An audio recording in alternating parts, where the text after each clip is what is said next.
Spoštovane gledalke, spoštovani gledalci, lepo pozdravljeni. Ker so pred vrati državnozborske volitve, smo na pogovor povabili kandidata na listi Slovenske ljudske stranke Roka Zvera iz Turnišča. Lepo pozdravljeni. Dober dan. Pa če za začetek morda poveva nekaj o vaši kandidaturi. Stranko boste torej zastopali v Lendavskem koncu, prihajate, kot že rečeno, iz Turnišča. Morda za začetek, zakaj ste se sploh odločili za kandidaturo? Za kandidaturo sem se odločil, ker je Slovenija dokaj enostavno in hitro dosegla vse, kar si je zadala ob nastanku, in zaradi tega je generacija, ki trenutno vodi državo, izgubila, lahko povemo, smer, katero naj pelje državo.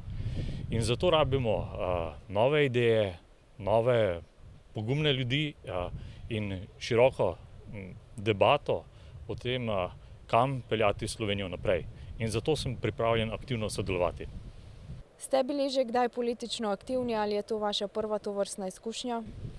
Simpatizersko sem bil politično aktiven skoraj celotno zgodovino Slovenije, vendar to je pač moja prva bolj aktivna vloga. Odločitev, zakaj kandidirate, ste že povedali, morda pa zdaj še, zakaj ste se odločili ravno za stranko SLS oziroma Slovensko ljudsko stranko?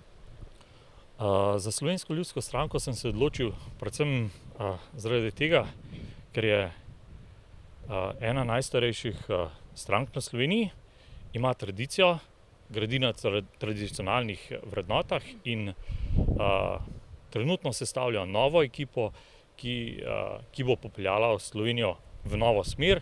In vse se vidi, ker Slovenske ljudske stranke zadnja 4 leta ni bilo v parlamentu, je Slovenija samo nazadovala. Aktivni ste tudi na društvenem področju, ste namreč predsednik društva Krvni bratje.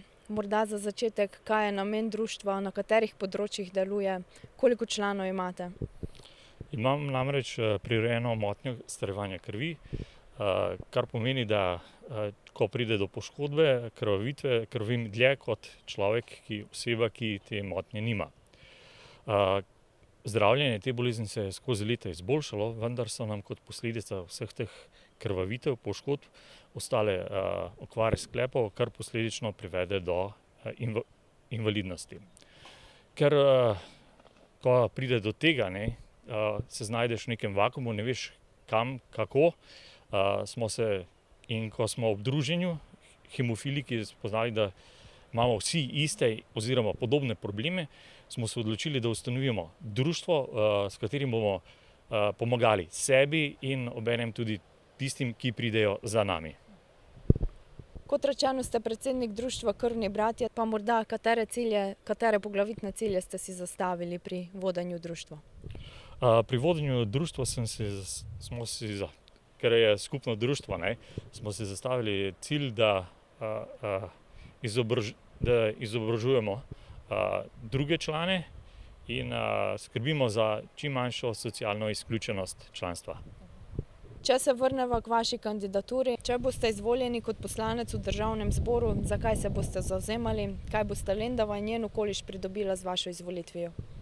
Ko bom izvoljen kot poslanec v državnem zboru, se bom predvsem zavzemal za večjo regionalizacijo Slovenije ter decentralizacijo obenem, da se zaprejo bioplinarne, kajti ljudje ne smejo živeti v smradu, ter za dostojno življenje ljudi.